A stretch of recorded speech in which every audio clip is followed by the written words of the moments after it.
The headlines: Childcare Board to get UNICEF help. Teenager dies from a blow from a rock. We have Standard & Poor's latest rating for Barbados. And Ecuador are here for Davis Cup tennis. Welcome to Nation News for Wednesday, September the 16th, 2015.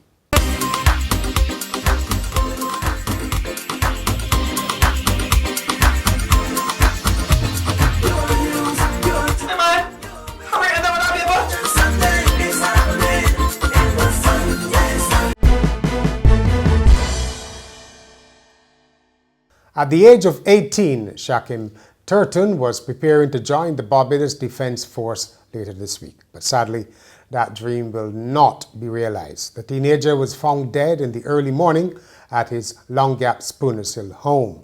Relatives say he had been struck in the temple with a rock during an argument with a neighbor. His parents were distraught and neighbors wept openly when his body was removed from the house. Shakim has a twin brother, Shaquan. The Under-Fire Childcare Board has turned to the United Nations for help. The UN Children's Agency, UNICEF, has advertised for a consultant in social work management to provide technical assistance to help the board improve its case management processes. In its terms of reference, UNICEF said it agreed to the 6-month consultancy, partly as a result of the public outcry on alleged poor management of serious child abuse cases this year at the Child Care Board. Within 8 weeks of taking up the assignment, the successful candidate will have to provide a confidential assessment of 3 recent highly publicized cases resulting in child deaths and 1 alleged failure to act. That case is believed to be the 3 children removed from their rural home and who are unsettled for the moment in London.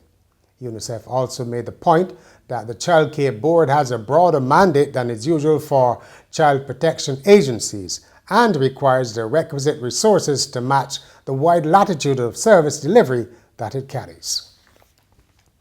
Barbados is enjoying some success in rum sales to Belgium and Germany and is making strides in Italy and Mexico, but the United States market continues to be a problem.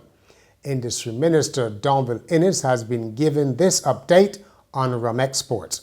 The long-standing issue with the American market has to do with tax concessions that the United States gives to its Caribbean territories, the Virgin Islands and Puerto Rico, that puts them at a substantial advantage over CARICOM nations. Mr. Innes said the prices of Virgin Islands and Puerto Rico rum in the U.S. made it difficult for its neighbors to get back into that market. Barbados has kept its existing B rating with Standard & Poor's, so no downgrade this time, but the outlook remains negative, which means that a ratings drop is possible at the next assessment if there is no success in stabilizing the country's debt burden. The New York-based ratings agency said in a statement that Barbados' fiscal deficit remains high and the debt continues to rise.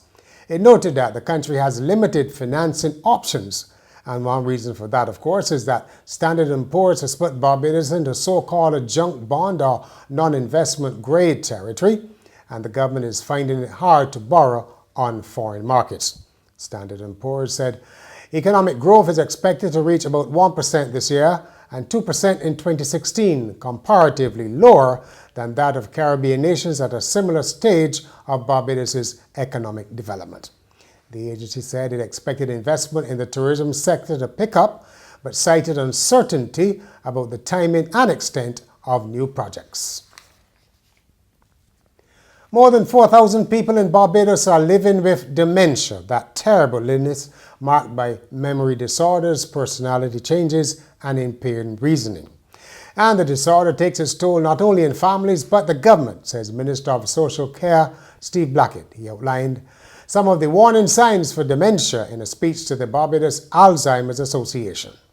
The first warning signs of this disease is usually memory loss, resulting in misplacing things and losing the ability to retrace steps, experiencing challenges with planning and problem solving, with changes, decreased and poor judgment, difficulty completing familiar tasks at home, at work or leisure, withdrawal from work or social activities, changes in mood and personality, confusion with time and place, new problems with words and speaking, for writing.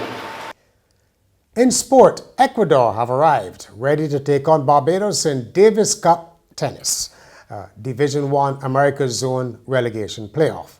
The visitors have already had a couple of practice sessions at the National Tennis Center ahead of the tie, which will be played on Friday, Saturday and Sunday. Barbados will be represented by Darian King, Hayden Lewis, Shannon Williams and Russell Mosley. The draw will be held on Thursday. The two countries have met once before in 1996 when Ecuador won 5-0 at home.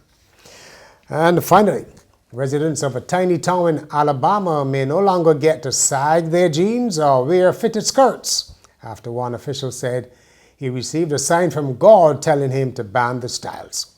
Dadeville City Councillor Frank Goodman and many other residents of the town, population 3,200, are not fans of the current baggy jeans and tiny skirts trend and plan to place a ban on both. While going over his new policy changes, Mr. Goodman turned to his faith in God for an answer. What he heard back from the Almighty apparently inspired him. Mr. Goodman's biggest argument is that God wouldn't walk around in jeans below his waist. Council members agreed and planned to write up the saggy pants law for the next council meeting. Residents of the town aren't as thrilled as you would expect. They've taken to social media to denounce the call.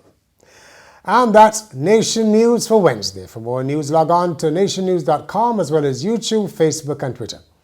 And remember to pick up your Daily Nation on Thursday or subscribe to our e-paper.